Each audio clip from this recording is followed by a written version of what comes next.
dorsolateral, ¿sí? Toda esta información que decimos del control top-down, ¿sí? Que tenés un sector que principalmente, ¿sí? Que guía la atención y que guía algunas conductas que son la parte más dorsolateral, el que inhibe las acciones inapropiadas y que regula la emoción. De dorsal a ventral, cada parte del lóbulo frontal principalmente controla el nivel de aferencia. ¿Se acuerdan que había un montón de información que subía? Entonces este era el control top-down que se llama. Y acá aparecen una serie de estructuras que ustedes ya lo conocen, que conforman lo que se llaman ganglios de la base, que son nuestros objetivos actividad. O sea que vimos cómo se construía la representación en el lóbulo frontal, y ahora vamos a ver esto, cómo de las diversas estrategias o posibles planes de conducta se termina de evaluar y se selecciona el plan de conducta más adecuado para cumplir el objetivo. Y después vamos a empezar a ver la última parte, que es cómo se ejecuta el plan seleccionado. Entonces, llegamos a la corteza prefrontal dorsolateral. ¿Se acuerdan que todo convergía ahí? Procesado por otras áreas de asociación multimodal y hasta nuevamente la parietal posterior y paritotemporoccipital fluía la información nuevamente a la dorsolateral. Por eso dice que evalúa planes motores en función de intenciones y objetivos y envía la información ¿a dónde? A M2. Entonces vamos a empezar a hablar un poquito de qué es M2 para diferenciarla de M1. Ustedes ya saben qué es M2. ¿Se acuerdan que habíamos dicho 6? 6 y 4. 4 es la 1, 6 es la 2. ¿Sí? Pero a su vez, la M2 se subdivide en dos partes. ¿Se acuerdan? La anatomía. ¿Cuáles miran? ¿Ven? Que ahí las tienen en dos colores. ¿Sí? A ver. ¿Cuáles son? Las secundarias o M2 o premotoras tienen dos subdivisiones. Son importantes funcionalmente. A lo mejor estructuralmente no son importantes porque no tienen diferencia, pero sí funcionalmente son importantes. Esas, fíjense que se llaman área motora secundaria, M2 o premotoras, pero hay dos. La lateral, que es M6 lateral, suplementario medial, que es la M6 medial. Y son importantes funcionalmente. Vamos a ver que si bien es siempre un área de integración motora, se la considera un área de asociación motora, tiene funciones distintas. Estas dos, que están acá, que la van a encontrar como suplementaria y premotora, reciben información obviamente del dorsolateral prefrontal, que dijimos recién, de 1 y 2 sensorial, o sea que reciben nuevamente información cruda, sensorial, y nuevamente integrada en la primer nivel de integración 5 y 7. Y envía, después de que se procese y pase toda una secuencia de filtros, va a terminar enviando su eferencia a M1 y a estructuras subcorticales. O sea que integra toda esta información y termina esa información integrada enviándola a M1 y a centros subcorticales. Y cuando uno lo estimula, a diferencia del M1, que cuando uno estimula M1, cada parte del M1 está representado el homúnculo motor, se contrae, cuando estimula eléctricamente cierto sector del M1, se contrae específicamente un músculo, una serie de fibras musculares. En cambio, cuando estimula eléctricamente M2, se generan movimientos, o sea, se contrae una serie de músculos en forma conjunta. Y eso ya nos da una idea de que tiene un nivel de interacción mayor. O sea que por eso genera contracciones coordinadas complejas de distintas articulaciones y bilateral, no músculos individuales. Esa es la principal diferencia con M1. ¿Qué función cumple cada área entonces? La lateral genera programas motores ante estímulos externos. Es la que principalmente recibe todas las aferencias de 5, de 7 y de toda la S1. Por eso hablamos de estímulos externos, visuales, auditivos y táctiles principalmente. Se activa al recibirla, esos estímulos, y organiza la secuencia de movimientos en función del objetivo. genere el programa motor para cumplir ese objetivo, por eso dice con una finalidad concreta. Obviamente tiene una organización somatotópica, o sea, ese homúnculo está en todo, fíjense que se repite, y ayuda a controlar movimientos para orientar espacialmente el cuerpo. Y fíjense la otra, la mediana suplementaria. En realidad lo que tiene ahí son acumulados los programas motores que genera la otra, o sea que hay una vinculación entre una y otra. Y que son evocados por la memoria o por la intención. ¿Cuál es la diferencia? Una se ilumina en los estudios funcionales cuando se está ejecutando el movimiento. La otra se activa, cuando dice activa quiere decir esto que se ilumina en los estudios funcionales, cuando se está pensando en el movimiento. ¿Se entiende?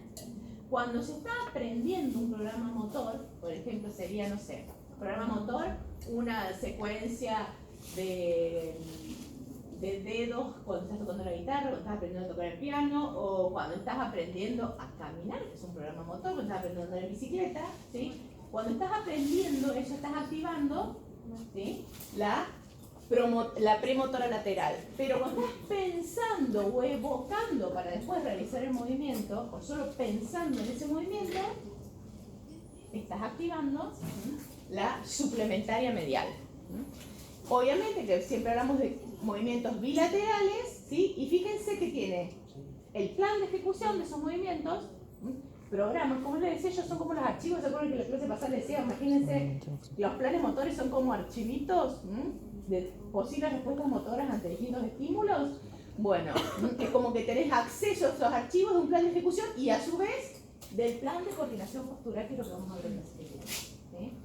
Porque para ejecutar el movimiento adecuadamente, primero tenemos que controlar el tono adecuado de cada segmento corporal para mantener la postura adecuada para recién poder ejecutar el movimiento. O sea, que todo lo que pasa antes, en milisegundos, cada vez que ejecutamos un movimiento. Bien, entonces, dijimos la planificación del movimiento, que es todo lo que estuvo pasando hasta ahora, todo eso, porque en realidad todavía estamos en M2, que recibió toda la información dorsolateral, donde se generan nuevos programas motores o se evocan programas que ya están acumulados en la suplementaria.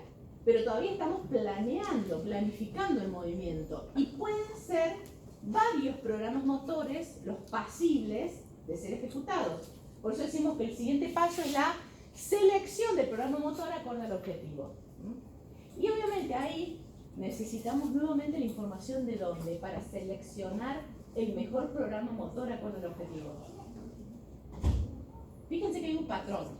Siempre se procesa información y le llega nuevamente información cruda. ¿Se acuerdan?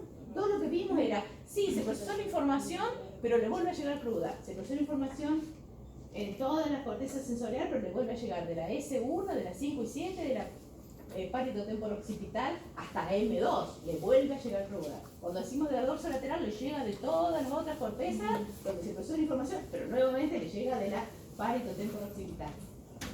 Esa suma siempre es un patrón, porque constantemente esa información está cambiando. Milisegundos, esa información está cambiando, por lo tanto tenemos que seguir reelaborándola. Listo, gracias. Este patrón. Entonces, cuando hablamos de la planificación para la selección de ese programa motor, dijimos, ya le llegó nuevamente la información sensorial y lo que la dorsolateral había estado integrando. Pero para terminar de seleccionarlo, ¿de dónde debe recibir de nuevo la información? Si es el plan motor más acorde al objetivo y que es individual, de cada persona. De nuevamente la información del sistema límbico. Nuevamente, la emoción y la motivación. ¿Sí? Para realmente afinar cuál es el programa motor que hay que seleccionar. ¿Tá? Entonces, justamente, nuevamente vamos a volver al sistema límbico. ¿Sí? Fíjense acá que tenemos. Esto es lo que estuvimos viendo hasta ahora. ¿Se acuerdan que habíamos hablado de la corteza visual que también se integra? Todo esto que era prefrontal. Ahora hablamos de motora suplementaria, premotora, ¿sí? Y acá, parieto, Parieto-temporo-occipital o parietal posterior, y ahora nos vamos a dedicar a esto, a la función de estos núcleos subcorticales que permiten seleccionar el programa motor más adecuado, pero ya saben bajo la influencia de quién, del sistema límbico, ¿no? Bien, esos circuitos se denominan fronto-subcorticales porque no pierden la vinculación con la corteza frontal, ¿sí? Y va a llevar a que se produzcan varios niveles de análisis. Aquí tienen el circuito básico. ¿Ven? Corteza frontal, estriado, globo pálido, sustancia negra, tálamo y vuelve al córtex frontal. Es un circuito, ¿sí? Y de ese circuito, lo que nosotros conocemos como ganglios basales, son este conjunto de núcleos que tenemos acá. O sea que, circuito cerrado, pero nosotros lo imaginamos como un solo circuito. Ya les adelanté que son varios circuitos, porque nuevamente la modalidad es la misma. La información circula en paralelo, ¿sí? Organizada en homúnculos, o sea, segregada por el tipo de información, manteniendo la organización del homúnculo o somatotópica, y en paralelo. Son los mismos tres principios que el sensorial. O sea que están circuitos cerrados en paralelo y que procesan distintos tipos de información. Fíjense, procesan información principalmente cognitiva, emocional y netamente motora. Obviamente que dijimos la oración segregada, que dije, en las áreas específicas, y cada una de estas estructuras dice que sería como una compuerta que va a terminar o facilitando que la información circule o inhibiendo que la información circule. O inhibiendo la inhibición facilita que la información circule. Tenemos todos los casos, ¿tá? Bien, dicho esto, entonces vamos a empezar a ver cómo, fíjense acá está, en este modelo, todos los circuitos, el límbico, el asociativo, el sensorial y el motor, el asociativo sería el cognitivo, que toda la información de estas cuatro formas circula de la corteza al estriado, al pálido, al tálamo y vuelve a la corteza. Obviamente que esto acá que nos está representando, que ese circuito donde ya ahí nos ubicamos, ¿en dónde? Adentro de las estructuras, cómo están relacionadas anatómicamente, pero a su vez que nos está señalando acá, ¿ven?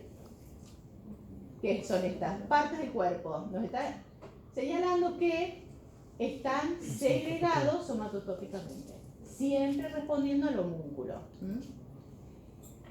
Bien, entonces ahora un poquito de neuroanatomía para que se ubiquen. Ahí tenemos un corte. Estos cortes ya los vieron, ¿sí? Y ahí, acá ya lo vieron un poquito en el juicio, ya lo vieron mucho en neuroanatomía. Ahí tienen todas las estructuras que vamos a terminar vinculando. Obviamente la corteza, núcleo caudado, ¿sí? Acá tenemos el tálamo, globo pálido interno y externo. Y acá está la sustancia negra y el núcleo subtalámico. En un corte, esta es una forma fácil de visualizarla, ¿sí? Pero recuerdan que el estriado tiene dos partes. ¿Se acuerdan? Caudado y el putamen, ¿sí? Y es más, eso se llaman estriado dorsal, pero hay otra partecita chiquitita que le llaman estriado ventral, que ¿cómo se llama? Núcleo accumbens. Entonces lo pueden encontrar como estriado ventral o núcleo accumbens. Entonces vamos a tratar de ubicarlos de otra forma. Fíjense que acá que tenemos, ¿sí? Esta estructura en lilita, ¿ven? ¿Que ven acá? ¿Sí? Y con esta estructura un poquito en verde más oscuro que se ve, que en realidad es toda esta grande, pero por transparencia se ve el globo pálido, ¿sí? Son como tres pelotas, ¿sí? Seguida pasa que una tiene el cuerpo y la cola, ¿sí? Del caudado y el putamen, bien estriado, y el fondo tiene la crema. Después viene el globo pálido, la segunda pelota, y después viene el tálamo. Son las tres están juntas. Entonces ahí más o menos lo pueden ver. Y fíjense acá que tienen el núcleo subtalámico y la sustancia negra. Imaginen cientos de neuronas conectándose. Nosotros vamos a hacer un recorte de las neuronas que conectan estas estructuras, porque hay muchas más. En los libros pueden encontrar más. Hicimos un recorte de las interacciones neuronales para poder entender algunos aspectos en los que participan los ganglios de base. Entonces, ¿ven? Acá tenemos, así están ubicados. Y fíjense acá quién está, la amígdala. O sea, acá que tenemos el caudado putamen, acá por transparencia, ¿ven? Sería el pálido que está más adentro, acá el tálamo. Y acá tenemos la amígdala, ¿por qué? Porque está en íntima, pero íntima relación ¿con quién? Con el sistema límbico, que muchas veces los confunden. Cuando uno los ve, son iguales, ¿sí? Pero fíjense que acá que tenemos, acá nuevamente, acá está la amígdala como para referencia. Y acá que tenemos el cíngulo, y acá el hipocampo, y acá no, acá tenemos el tálamo. Entonces, acá en este espacio que nos queda es donde están los anillos de la base, pues está todo íntimamente relacionado. ¿Sí? Es más, uno de los circuitos, por eso se llama límbico, si bien hablamos de uno de los circuitos de los ganglios de la base. Eso habla de la íntima relación entre esos tres circuitos, que acá los tenemos detalladamente puestos, con nombre y apellido de cada una de esas estructuras, que las van a terminar sabiendo. Ahora que nos vamos a dedicar principalmente a este, al que llamamos afectivo emocional, porque acá que tenemos amígdala y hipocampo, ¿sí? Y fíjense que acá que tenemos este lado ventral, que ya dijimos que qué estructura es. El núcleo accumbens. Pero fíjense que está relacionado con el área tegmental ventral, no con la sustancia amígdala compacta. ¿No? O sea que ahí justo hay como una pequeña vueltita extra. Y es más, fíjense que este estriado ventral, ¿ven esta flecha? ¿A quién regula? Por un lado, a la sustancia amígdala compacta. O sea que entre estos circuitos hay integración de esa información. Y esa es la flecha más importante ahora. Cómo ese circuito límbico que procesa información, que va de la corteza al estriado, al pálido, al tálamo y vuelve a la corteza, del núcleo accumbens se vincula con los otros dos circuitos que los vamos a ver como uno, principalmente analizando el circuito motor. Pero como este procesamiento que tiene toda la influencia del sistema límbico, porque tienen la amígdala y el hipocampo, influencia directamente la selección del programa motor. ¿Se entiende? ¿Sí? Bien. Entonces tenemos el cognitivo asociativo, acá ¿ven? Recibe principalmente ¿de dónde? De la dorsolateral, cognitivo, la información. Fíjense que acá tenemos, ¿a qué parte del estriado va? Principalmente al caudado, ¿sí? Globo pálido externo, globo pálido interno, tálamo, y vuelve a la misma corteza. Y tenemos el motor, que ¿de dónde viene? ¿Por qué les digo principalmente? Porque vienen, no es que vengan solamente de ahí, sino principalmente de ahí. ¿De dónde viene? De M2. De M2 va a dónde? Principalmente al putamen. Obviamente hacemos lo mismo, globo pálido externo e interno, tálamo, y vuelve a la motora. O sea que ahí tenemos las diferencias, pequeñas diferencias, del área cortical donde proviene la información y a qué área del estriado, ¿sí?, llega esa información. Entonces tenemos el motor y el límbico. Dijimos, vamos a ver un poquito más de esto, del límbico, que recibe referencias del córtex principalmente, del cíngulo y del órbito frontal, y arriba al estriado ventral, que ya dijimos, se lo dejo escrito ahí, que es accumbens. ¿Se acuerdan que cuando hablábamos de conducta, yo les iba diciendo, acá acuérdense que ya lo vamos a volver a ver? ¿Se acuerdan que habíamos hablado que las conductas, ya sean los patrones tipos de conducta como los patrones variables de conducta, teníamos un estímulo, que era el estímulo clave, que era el que podría cambiarse en los patrones variables de conducta, y después hablábamos de la respuesta, ¿no? Pero decía, después tenemos que ver algo importante, que lo vamos a ver, ¿no?, cuando veamos la selección de la conducta, que es la motivación, ¿no?, que es lo que está en el medio de esas dos cosas, en el medio del estímulo y de la respuesta. Es la motivación, principalmente en el hombre. ¿Por qué? Cuando hablamos del mecanismo impulsor de la conducta, que sería la motivación, justamente decíamos que la motivación en cierta forma lleva a buscar el estímulo para desencadenar la conducta, ¿sí? No es que estamos parados esperando estímulos. La motivación es la que nos va a seguir en busca de algunos estímulos, sobre todo de los estímulos que fueron reforzados positivamente por el aprendizaje, para generar esas conductas. Entonces, por eso se dice que el mecanismo impulsor organiza la conducta. Hay vías especiales que son activadas por estímulos exógenos o endógenos, porque algunas de esas conductas son estimuladas por hormonas o por metabolitos, desencadenan comportamientos que se dicen apetitivos, que son los de búsqueda, ¿sí? Y el sistema motivacional apetitivo de aproximación, lo pueden encontrar con todos esos nombres, es el que detecta esas señales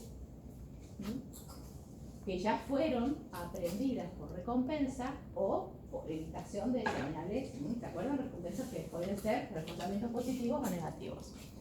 ¿Y quién participa de eso? Un sistema que es mesocórtico-límbico.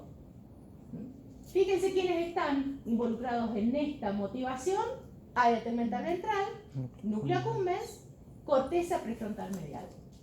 O sea que ese circuito que vimos acá al costado es el circuito que participa y que integra toda esa información motivacional, que es la que le manda al circuito motor para terminar de seleccionar el programa motor más adecuado para cumplir el objetivo. ¿Ah? Eso sería muy sencillamente dicho. ¿Ah? Bien. Entonces, núcleo accumbens y área tegmental ventral ya los conocen. ¿Ah? Dijimos circuitos motivacionales. Obviamente que los principales circuitos motivacionales que fueron reforzados evolutivamente son los relacionados con la supervivencia. La alimentación, la búsqueda de comida, la alimentación son conductas reforzadas positivamente, ¿no?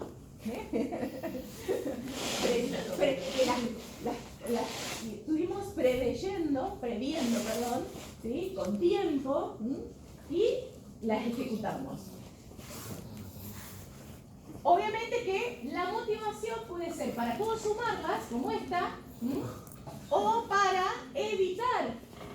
Si estamos a dieta, evitamos consumar esa conducta, ¿sí? Por un reforzamiento positivo, que es, tengo 8 meses, esto es un estilo cognitivo, ¿sí? Que le llamamos voluntad. ¿Qué más tenemos? Acá fíjense, esto que está en rojo, esto que está acá, es el núcleo accumbens, que está en íntima relación con el área tegmental ventral.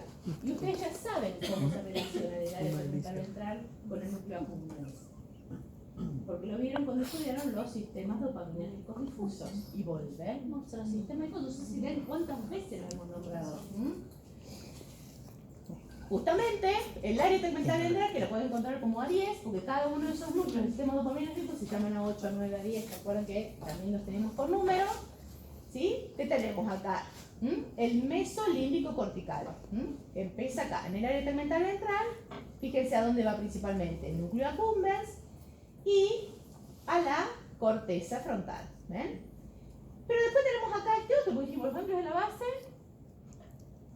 ¿Se acuerdan abajo? En uno decía área tegmental ventral, sistema dopaminérgico difuso. Este es el otro, la otra parte del sistema dopaminérgico difuso, sustancia negra, principalmente para compacta. Que fíjese dónde inerva, principalmente estriado dorsal. ¿Ven? Entonces ahí ya pueden ir ligando las flechitas que tienen desde un núcleo hasta una estructura y ya saben qué función cumple cada una. ¿Sí? Tienen que quedar ¿sí? El link ahí, que es justamente el núcleo estriatal. Ahí tenemos, fíjense, principalmente motivación y sistemas de reforzamiento, y acá que tenemos principalmente control del sistema motor, y que tiene que ver principalmente con lo que denominamos extrapiramidal, pero es el que nos ayuda a terminar de seleccionar. Entonces, concepto: esta dopamina obviamente ayuda a generar estado de motivación, que es lo que nos lleva a consumar la conducta, buscar recompensas, y obviamente queda en el sistema límbico grabado como ese reforzamiento positivo y accesible. Esa conducta queda grabada como programa motor, queda grabada satisfactoriamente como programa motor satisfactorio en la memoria, y después vamos a ver que también queda grabada en el cerebelo, porque toda copia de plan motor que quede en la corteza motora, una copia queda en el cerebelo, ¿sí? Y la dopamina en el núcleo accumbens, ¿qué hace? Esta dopamina en ese núcleo accumbens incrementa, la actividad de dopamina en el núcleo accumbens se incrementa en la fase de búsqueda. Y la dopamina del sistema striatal se aumenta o se libera en la fase de consumación, porque ahí están los dos, uno es motivacional y el otro es de ejecución de la conducta. Bien, eso es como resumir en 2 palabras una cosa. Por eso digo, seleccionamos algunas neuronas para que quede más o menos cerrado el tema. Hay muchísimas más vías. Una pregunta que se tienen que hacer ustedes es: ¿cómo ese área tegmental ventral? Pues es una pregunta que se hicieron los investigadores. Está bien, el área tegmental ventral envía neuronas a accumbens. Ahora, ¿cómo le llega la información de los posibles programas motores, ¿sí?, al área tegmental ventral? A la accumbens ya sabemos, porque es parte del circuito córtico estriado pálido tálamo cortical, ¿sí? Y al área tegmental ventral le llegan también desde la corteza, o sea, los dos reciben información desde la corteza, ¿sí? Porque tienen que estar informados de los posibles programas motores. Y esto es lo que les quise poner acá. ¿Ven estas 2 neuronas que parten de la corteza frontal, prefrontal? Fíjense, ¿una a dónde va? Al núcleo accumbens, que libera glutamato. La otra ¿a dónde va? Al área tegmental ventral, que libera glutamato. O sea que todos esos posibles programas motores, la información está siendo enviada tanto al área tegmental ventral como a la accumbens, para hacer circular la información. Fíjense acá que tenemos que el núcleo accumbens envía información al área tegmental ventral y el área tegmental ventral envía información al núcleo accumbens. Están mutuamente influenciados, pero fíjense que una es GABAérgica y la otra es dopaminérgica. O sea, el núcleo accumbens en realidad termina controlando la cantidad de dopamina que le va a estar liberando el área tegmental ventral. ¿Se entiende? ¿Sí? El problema es cuando eso está desregulado, ¿sí? Porque al final el núcleo accumbens es el que le pasa la información para la selección del programa motor. Entonces, si este circuito está descontrolado por distintas razones, el núcleo accumbens le está informando, selecciona ese programa, selecciona ese programa, selecciona, ¿se entiende? Entonces ahí se expresan un montón de conductas no deseadas. El balance es así: uno lo estimula, pero el otro lo inhibe, como una retroalimentación negativa, ¿sí? Bien, entonces, de ese circuito motivacional. Bueno, y acá tenemos que empezar a desentrañar esto. Entonces yo siempre les digo, la única forma que yo lo aprendí esto es haciéndome 20 millones de dibujos. Porque están buenísimos. Yo me emociono cuando encuentro esto, pero me emociono porque es más o menos parecido a lo que yo tengo construido en mi cabeza. Me lo aprendí por el dibujo que yo hacía, no por lo que miraba. ¿Sí? Es la única forma. Sí, así, corteza, y lo haces una vez, lo haces 2 veces, y lo haces 3 veces. Y voy a explicar cómo funciona. Porque encima lo tenés que poner a funcionar, que tiene algunos resquicios importantes que ver. Estas son las relaciones principalmente. Entonces, fíjense que acá tenemos, esto más o menos lo vieron un poquito en el práctico, ahora lo ponen en un contexto mayor. Porque en el práctico que vieron, acá que tienen, fíjense, si tenemos, esta sería toda la información que le llegan a las neuronas dopaminérgicas que van a terminar yendo al núcleo accumbens. ¿Se acuerdan que reciben mucha información? El área tegmental ventral recibe integra mucha información que va a terminar yendo al núcleo accumbens. ¿Ven? Acá la tienen. Área tegmental ventral, núcleo accumbens. Y no solamente al núcleo accumbens, sino también, fíjense que va a las 3 principales áreas de la corteza donde se procesa la información cognitiva y emotiva, que es en la parte del área de la corteza prefrontal. Y acá que tenemos el núcleo accumbens, que fíjense que recibe muchísima información, o sea, integra mucha información el núcleo accumbens, no solamente el área tegmental ventral, sino que también ¿de dónde? De distintas áreas de la corteza, principalmente las ligadas a ¿dónde? A la emocionalidad, que son las que los vimos, que eran singular y órbito frontal. ¿Ven? Acá están, singular y órbito frontal. ¿Tá? O sea que recibe, y directamente de dónde también, de la amígdala. En realidad acá lo que tienen es ubicado en un cerebro, lo que tienen en un diagrama de flujo, ¿sí? Fíjense que es la misma información. Ustedes háganla como a ustedes mejor les parezca. El diagrama de flujo, un cerebro, ¿sí? La cosa es que tienen que hacer fluir la información a través de esas flechas, ¿sí? Como ustedes prefieran, pero logren que fluya la información. Entonces, acá que tenemos, todas estas son las áreas, distintas áreas corticales que llegan a caudado y putamen. Fíjense que en colores, y ahí también decimos que tienen la información segregada. Porque fíjense que cada área cortical llega preferentemente a una, que es lo mismo que estaba diagramado en los 3 circuitos, ¿sí?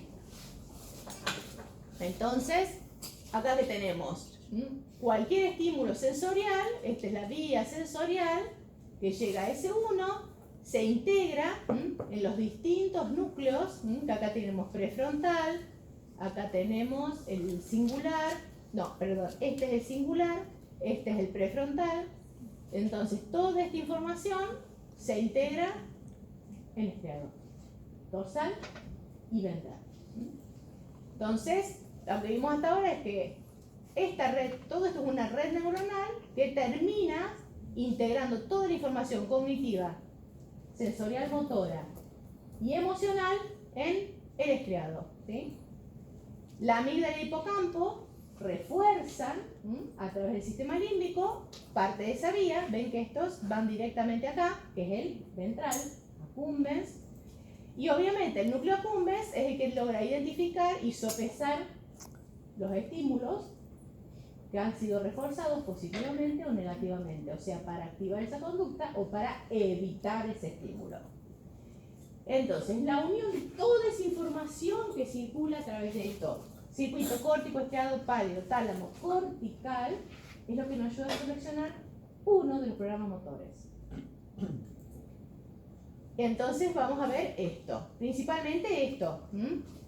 Lo unimos como si fuera uno al motor y cognitivo y vamos a ver cómo esta información motora y cognitiva fluye a través del circuito. Siempre teniendo en cuenta que previamente, o sea, no previamente, al mismo tiempo, esos circuitos están recibiendo la información que fue procesada por el estriado ventral para la selección del principal plan. Entonces, ¿cómo funciona el circuito ahora? ¿Cómo se vinculan todas esas estructuras? Dijimos la corteza. La corteza siempre dijimos que libera. ¿Qué neurotransmisor libera la corteza? Siempre. Glutamato. En las estructuras subcorticales. Glutamato. ¿Sí? Eso no hay duda. ¿Sobre qué tipo de neuronas de estriado reciben el glutamato? Ustedes las conocen, las neuronas de estriado. El 95% de las neuronas del cuerpo estriado, ¿cómo se llaman? Son neuronas que envían eferencias. Integran la información y envían eferencias. No, o sea, se llaman neuronas de proyección. Porque el otro 5% son interneuronas que son colinérgicas. ¿Cómo se llaman las principales neuronas de proyección? ¿Qué neurotransmisor liberan? Las vieron. Las vieron en el trabajo de ¿cómo se llaman? Tálamo-cortical. ¿Qué liberan? Glutamato. No, estriado no. Así como no pueden dudar de que la corteza libera el glutamato, no pueden dudar de que el estriado libera GABA. Porque son las únicas neuronas de proyección del estriado. GABA. ¿Sí? Y ahí no pueden dudar de que uno siempre va a estimular y que el estriado siempre va a inhibir. ¿Sí? Porque todos los receptores son o estimulatorios del glutamato o inhibitorios del estriado. ¿Sobre qué? Se llaman, ¿se acuerdan? Neuronas espinosas medianas. Entonces, ¿para qué sirve saber que se llaman neuronas espinosas medianas? Porque ustedes vieron que la información que viene de la corteza llega a un lugar de la espina. La información que viene dopaminérgica llega a otro lugar. Uno llega a la cabeza y llega al cuello. Entonces resulta que dopamina va a modular la información que viene de la corteza. Miren lo importante que es la ubicación de una sinapsis. ¿Sí? O sea que siempre la estimulación glutamatérgica de la corteza va a terminar siendo modulada por el sistema dopaminérgico difuso. ¿Por qué? Por la ubicación que vimos en donde, en esas neuronas. ¿Qué está pensando? Bueno, fíjense. Ahí está. ¿Ven? Acá tenemos las corticales que liberan glutamato y las dopaminérgicas que terminan en el cuello. Va a determinar que uno sea el estimulador y que dopamina module, ya vamos a ver en algunos casos positivamente y en otros casos negativamente, la información que viene de la corteza. Porque en este caso dopamina es más complicada. Depende si es receptor de 1 o de 2, va a estimular o va a inhibir. Entonces, bueno, ahí tienen todo escrito lo que les acabo de decir para que no se lo olviden. Entonces, ¿cómo funciona? Y acá esto es lo central para entender cómo funciona el circuito. Pues si se olvidan de esto, no importa por dónde empiecen, no van a poder describirlo. Lo importante del circuito es que en reposo, ¿sí?, hay una inhibición tónica. ¿Y ustedes saben lo que quiere decir inhibición tónica? ¿Qué quiere decir cuando una neurona descarga tónicamente? ¿Qué? Un loop. Exactamente. Que Que constantemente tiene mecanismos regulatorios propios que hacen que descargue potenciales de acción con una frecuencia. O sea que acá tenemos esto que está grande, acá negro, rojo. Esto me marca una inhibición tónica. O sea que constantemente, mientras no estamos ejecutando ninguna conducta que tiene un objetivo, obviamente hay una inhibición tónica sobre el tálamo. Porque el tálamo, siempre dijimos, estación de relevo, en este caso los núcleos de estación de relevo motor, están inhibidos para que no se ejecute ninguna conducta no deseada. ¿Saben lo importante que es eso? Si eso anda mal, entramos a dar conducta, a hacer conducta, a ejecutar conducta no programada, no deseada. ¿Sí? Eso es lo importante de esa inhibición tónica talámica. Profe, ahí está como el paso de las enfermedades psiquiátricas. Esta es toda la base de todas las enfermedades psiquiátricas. Está por ahí. Y de las enfermedades de control motor, también. Porque tenemos los dos circuitos, el motivacional y el motor. O sea que, por los dos lados, si funciona mal el motivacional, te mandan señales erróneas al motor y ejecutas conductas no deseadas. ¿Sí? O que no están de acuerdo al contexto. Y si te funciona mal el motor, podés desear ejecutar una conducta que es la correcta por el circuito motivacional, pero te falla alguna de estas vías y no lo podés seleccionar adecuadamente, ¿sí?, o no lo podés terminar de ejecutar adecuadamente. O sea que están siempre ahí paralelos. A veces más afectado uno, a veces más afectado otro. Entonces, ¿qué tenemos acá? ¿Se entiende entonces? En reposo, o sea, cuando no estamos ejecutando ninguna conducta que deseamos hacer, están inhibidos esos planes de conducta por esta inhibición tónica. Inhibición tónica cuando estamos en reposo. Obviamente que cuando se activa, porque la información de ese prefrontal, dorsolateral y M2 conjuntamente llegan a estriado, ¿qué dijimos? Se va a liberar glutamato sobre estriado. ¿Sí? Siempre excitatorio, estriado se estimula. No todo el estriado, sino las. ¿Se acuerdan que está todo segregada la información por el lugar, todo? Esto es como una super simplificación, pero el estriado cuando se estimula, y saben que todas las neuronas diferentes del estriado son GABAérgicas. O sea que donde llega esa neurona se inhibe. O sea que, y esas neuronas tienen estriado, unas neuronas que llegan al globo pálido interno. Entonces, el globo pálido interno, que es el que ejerce la inhibición tónica sobre el tálamo, es inhibido. Por lo tanto, se inhibe la inhibición y ¿qué vamos a tener? Que el tálamo entonces puede enviar la información por esos núcleos motores específicos, ¿a dónde? A la corteza. Y vuelve a M2. ¿Sí? Y ahora siempre, sí, pero ¿cómo selecciona un núcleo motor? Todo bonito. ¿Sí? Entendí el circuito, entendí que en reposo está todo inhibido completamente, que para activarse la vía directa tiene que llegar una señal cortical y inhibo la inhibición. ¿Cómo selecciona el plan motor? ¿Sí? Bien. Para entender eso tenemos que saber que Este circuito que inhibe la inhibición y activa el tálamo se llama vía directa corticoestriado pálido, tálamo cortical. ¿Sí? Es directa. Lo que quiere decir, si tan específicamente se lo decimos, es que existe otra que trabaja al mismo momento, al mismo tiempo, pero funciona de otra forma que se llama vía indirecta. ¿Sí? Entonces, sabemos que hay dos circuitos paralelos. Además de tener todos los circuitos, encima esas conexiones dentro de cada circuito funcionan de a dos, uno directo y uno indirecto. Entonces tenemos que en reposo obviamente pasa lo mismo, pero acá ¿qué le agregamos? Lo que le llamamos indirecto. Y acá aparece el núcleo subtalámico, que lo nombramos un montón de veces, y en el directo no está, no es parte de la vía directa, es parte de la vía indirecta. Y fíjense acá que aparece otra inhibición tónica. O sea que tenemos la inhibición tónica del globo pálido al tálamo, del globo pálido interno al tálamo, y tenemos la inhibición tónica ¿de quién? Del globo pálido externo sobre el núcleo subtalámico. O sea que en reposo, en realidad, hay dos inhibiciones tónicas. ¿Sí? Entonces, cuando activamos todo esto, ¿sí? ¿Qué va a pasar?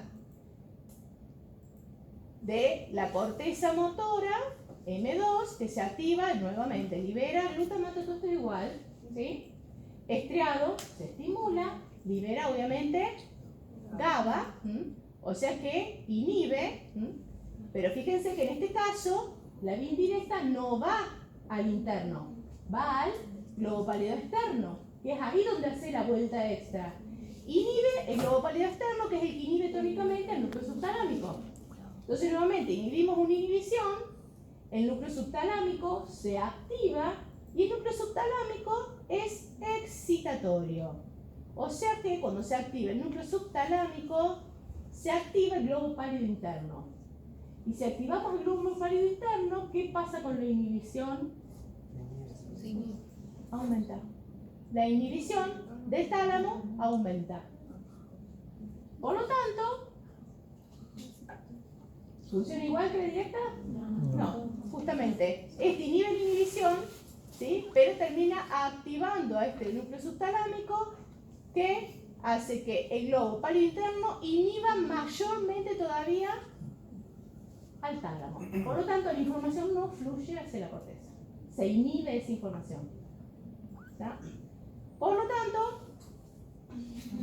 tenemos que unir esas dos vías funcionalmente para poder entender cómo se selecciona de una serie de planes motores, uno principalmente. ¿Está? El núcleo subtalámico libera glutamato. Todo lo que está en verde es glutamato. Entonces fíjense acá que volvemos a tener en cuenta esto. Nosotros vimos esto ahora, que era caudado, putamen, ¿sí? Que era el dorsal, el sistema dorsal. Y acá entra, importante, la información que viene del ventral, para seleccionar el principal programa motor. Entonces, teniendo en cuenta eso, sabemos que de la corteza llegan muchos programas motores. ¿Sí? Acá, esto que está representado acá, serían como circuitos neuronales que conforman programas motores. Que obviamente van a llegar esa información de los posibles que están compitiendo para ser ejecutados al estriado. Este conjunto de circuitos van a llevar a la conducta número 1, conducta número 2, conducta número 3. Alguno de esos tres sería el que tiene que ser seleccionado por influencia de lo motivacional. ¿Ah? Por lo tanto, esto y en la corteza son los mismos. Existen copias, o sea que tenemos tres lugares de copia. La corteza, los lugares de la base, y le vamos a agregar la semana que viene, el viernes, el cerebro. Hay tres copias de programas motores. ¿Sí? Entonces, la selección real se produce en el globo pálido interno. O sea, en ese globo pálido interno que tenemos copia de esos programas motores donde se sucede la selección real. Vamos a ver cómo. La vía directa, dijimos, que es la que favorece la ejecución de un plan motor. ¿Sí? esa vía directa es la que principalmente es influenciada por el núcleo accumbens. O sea que ya esa vía directa es la que tiene la información de cuál es el programa motor seleccionado. Por eso fíjense que acá que tienen. Esa vía directa, ¿se acuerdan cuál era? Dorso ventral, dorso lateral y M2, que son todos los planes motores posibles, llegan estriados, ¿sí? A ese estriado, que es dorsal, le llegó la información del estriado ventral, juntamente con la información que le llega, que vamos a ver más adelante, del sistema dopaminérgico difuso, pero de sustancia negra. Todo eso llega al dorsal, que afecta principalmente la vía directa. O sea que el núcleo accumbens como interfase estimuló la selección de ciertos de esos programas motores a través de la vía directa. ¿Por qué? Sobre todo a través de sustancia negra más compacta, estimula esa vía con D1, porque tiene receptores D1 que son activadores. ¿Tá? Entonces, esa vía directa, ¿qué hace? Esta es la vía que viene de estriado, globo pálido interno, que dijimos, inhibe, pero inhibe solo el conjunto de neuronas, ¿sí?, que forman parte del plan motor seleccionado motivacionalmente. ¿Se entiende? O sea que va a inhibir la inhibición solo de ese plan motor. ¿Se acuerdan? Que inhibe la inhibición, pero es que no inhibe la inhibición de todo. Inhibe la inhibición solo del plan motor, que en este caso se llama plan motor 2 o acción 2. Por lo tanto, esas neuronas van a quedar inhibidas en el globo pálido interno, por lo tanto, en el tálamo se van a desinhibir. Ahora, ¿para qué sirve toda la activación de la indirecta? Y porque en realidad la información que le llegó al globo pálido interno, que tiene todos los programas motores, por lo tanto hay que asegurarse de que el resto de los programas motores realmente no se ejecuten. O sea que no se ejecuten movimientos no deseados para consumar el objetivo. Y ahí viene justamente la información, que la vía indirecta, ¿se acuerdan? Que llegaba nuevamente al pálido interno, pero después de que era desactivado a través del núcleo subtalámico. Y entonces ahí tenemos incompetencia. ¿Cómo? La activa. La inhibición de la directa, pero activa la directa. Pero fíjense que la indirecta. Pero fíjense la indirecta, ¿qué hace? Es difusa y activa todo. ¿Sí? Entonces, cuando ustedes se ponen a pensar en lo que es la sumatoria de los potenciales postsinápticos, excitatorios e inhibitorios, en un conjunto de neuronas, ¿qué vamos a lograr con esto? Algo que ya lo dijimos cuando hablábamos de la inhibición lateral del sistema sensorial, ¿se acuerdan? Que era que lográbamos este efecto. ¿Sí? ¿Ven? Tenemos por un lado que están todas estimuladas, por el otro lado hay un conjunto inhibido. Cuando se suma espacial y temporalmente esos efectos como potenciales postsinápticos, inhibitorios excitatorios sobre las mismas neuronas, el efecto real es este. Entonces queda bien discriminado cuáles son los planes o programas motores que van a estar siendo estimulados, en realidad inhibida la inhibición en el tálamo, de los que se van a mantener inhibidos. Eso es nuevamente el efecto centro-periferia, que asegura ¿qué cosa? Que la acción sea directa. Así como el efecto centro-periferia ayudaba a discriminar dos puntos realmente, ¿se acuerdan? Ayudaba a que la información sensorial sea más específica. Acá ayuda a seleccionar el programa motor realmente. Entonces, ¿qué tenemos? Sí, en el globo pálido interno, obviamente, es el programa que está más inhibido. ¿Pero por qué? En el tálamo, ese conjunto de neuronas, esos circuitos neuronales, van a estar desinhibidos, porque inhibiste la inhibición. Por lo tanto, en la corteza son los que van a ser activados. Y así es como entre los dos sistemas se puede seleccionar el programa motor. Por lo tanto, si funciona mal alguno de los dos sistemas, podés llegar a tener el programa motor más o menos seleccionado, pero si no funciona bien la indirecta, vas a terminar haciendo movimientos no deseados para ese objetivo motor. ¿Se entiende? Porque es la combinación de los dos lo que hace eficiente el sistema. Entonces, justamente este es el programa motor que se activa en la corteza. ¿Se entiende más o menos? ¿Sí? Bien. O sea que el mecanismo clave de todo esto que vimos es la inhibición de la inhibición.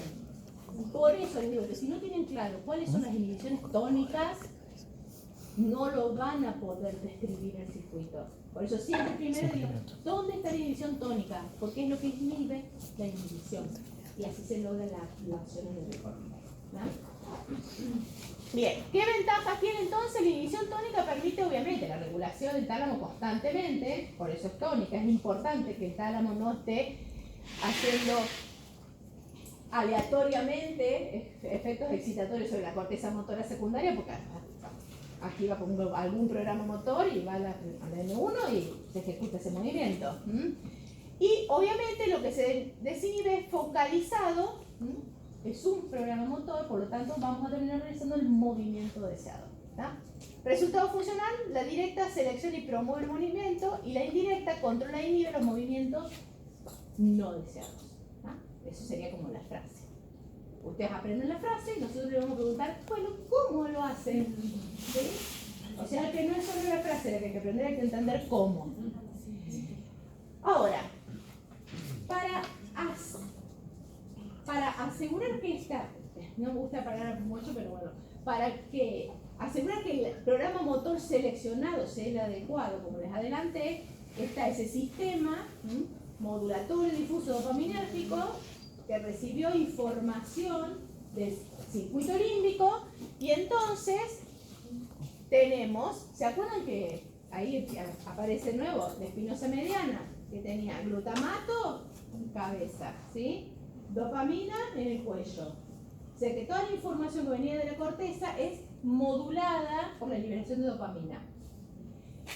¿Qué pasa? Esas neuronas dopaminérgicas inervan tanto el directo como el indirecto. O sea que las vías dopaminérgicas que vienen sustancia en la parte compacta inervan la vía directa y la indirecta. O sea, las neuronas espinosas medianas que salen para la vía directa y para la indirecta. ¿Sí? La diferencia es que segregan distintos receptores. Entonces, fíjense que tenemos. Tenemos sobre la directa, ven que esta es la directa, receptores D1, que ustedes ya saben que son, cuyo efecto cuando son activados por dopamina es estimular. Y sobre la indirecta D2, que sabemos que inhibe. Por lo tanto, funcionalmente, en realidad, la modulación permite que ¿sí? Dopamina que genera que haya un desplazamiento hacia la activación de la directa que permite la ejecución del movimiento deseado.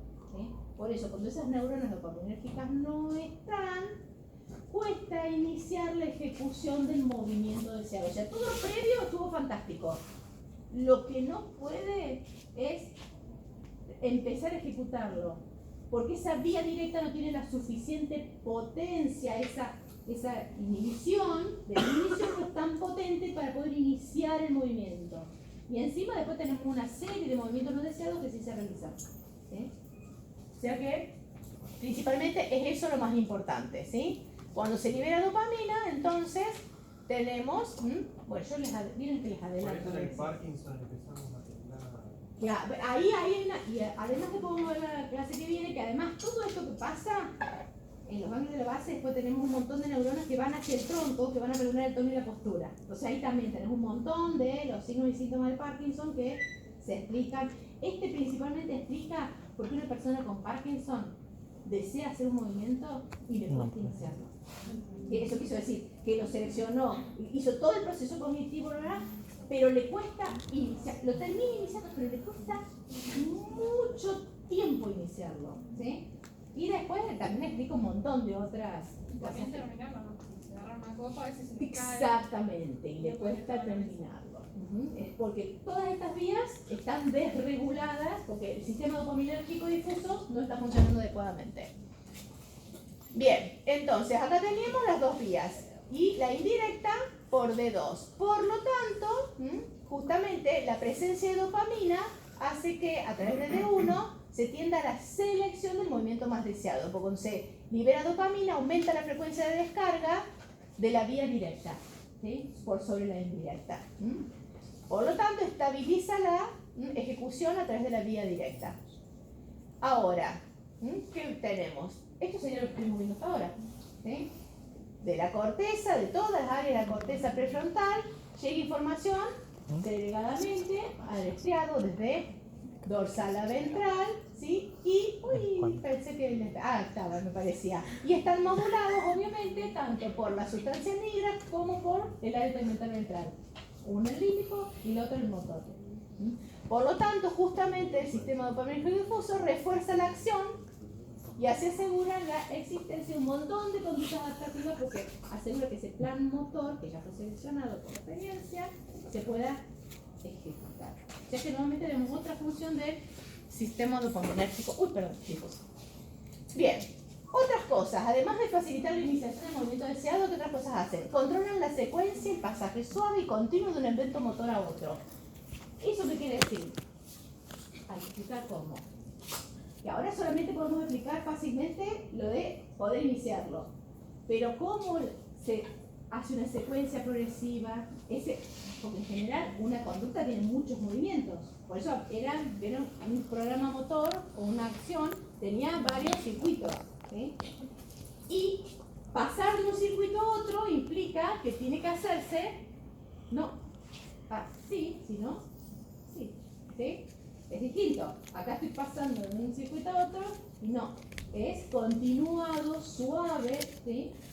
Por eso cambia mucho en las personas que tienen Parkinson la escritura, ¿sí? La escritura cambia mucho, porque justamente ahí es donde se ve el pasaje, ¿sí? De esos movimientos de uno a otro, que en general cuando uno hace la firma, cuando uno escribe, son suaves, ¿sí?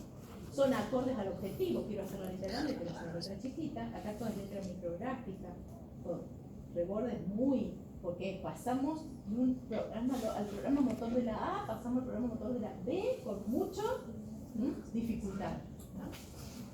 Bien, ese control de secuencia y pasaje suave tiene que ver mucho con el tono motor, con el tono de esos músculos. Porque imagínense lo difícil que es ejecutar un movimiento suave y pasar de un movimiento a otro si tenemos el tono muscular aumentado, ¿sí?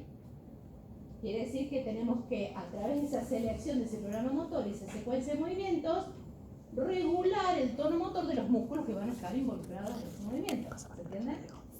Por eso es la parte que falta, la postura adecuada y el tono adecuado para ejecutar el movimiento. O sea que ya saben que los ganglios de la base están involucrados en la regulación del tono. Por eso justamente pueden controlar esa secuencia si funcionan bien. Desechar movimientos no deseados porque podés seleccionar el programa motor adecuado. Acá estaba el ejemplo de proporcionar una intensidad o movimiento acorde al objetivo. Justamente cuando seleccionamos cómo es el movimiento acorde al objetivo, ¿qué quiere decir?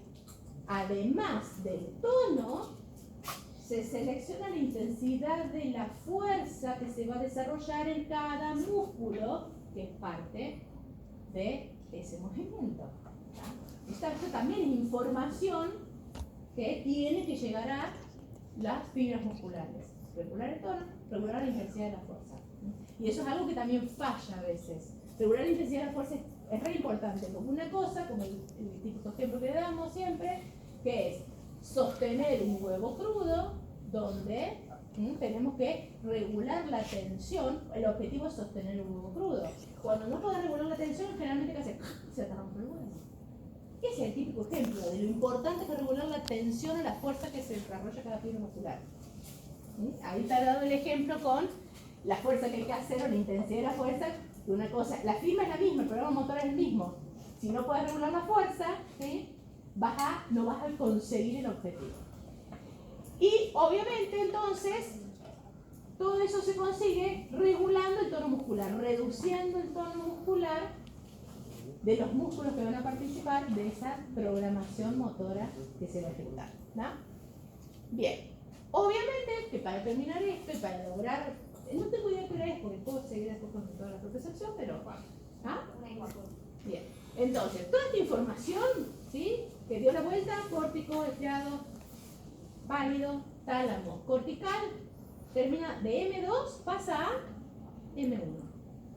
sea, la información de M2 es se seleccionó tal programa motor y M1 lo único que hace es ejecutar. Por eso en ese homúnculo motor, cuando lo estimulamos, lo que se estimula que es cada músculo, porque es en donde ahí se desagrega esa información, porque cada músculo va a tener un tono distinto, una fuerza distinta, entonces se vuelve como así en el estímulo sensorial que codifica un montón de información que tenemos que decodificarla para que llegue a la corteza. Lo mismo pasa ahora con la información del control de movimiento. Se tiene que decodificar en cada parte de ese movimiento para que llegue a cada músculo. Entonces, ahí empieza a funcionar tanto M1 por la vía piramidal como por la vía extrapiramidal. Que lo vamos a ver la clase que viene, eso, ¿sí? Lo mismo, entonces, justamente lo que vimos es esto, ¿sí? Tenemos toda la integración de la información, frontal, M2, M1, ganglios de la base, que acá están dibujaditos así, y lo que nos falta ver es esta información que se procesó acá, que fue a M1, ¿sí? Que es esto, lo azul, que se transforma en potenciales de acción, tiene que llegar a la médula, pasa por toda la vía extrapiramidal que colabora para regular cerebelo, ¿sí? Para llegar finalmente a través de la vía final común, que es la motoneurona alfa, al músculo. Por eso decimos que se decodifica un montón de información y que encima se tiene que volver a codificar en la motoneurona alfa, porque la única que lleva la información al músculo esquelético es la motoneurona alfa, por eso se llama vía final común. Integra la información de todas las señales y la transforma en potenciales de acción que codifican la intensidad, la dirección del movimiento y varias cosas más. Bien, todo esto obviamente dijimos tono muscular es necesario y para entender el tono muscular tenemos que empezar ese otro pedacito que nos quedó de sensibilidad.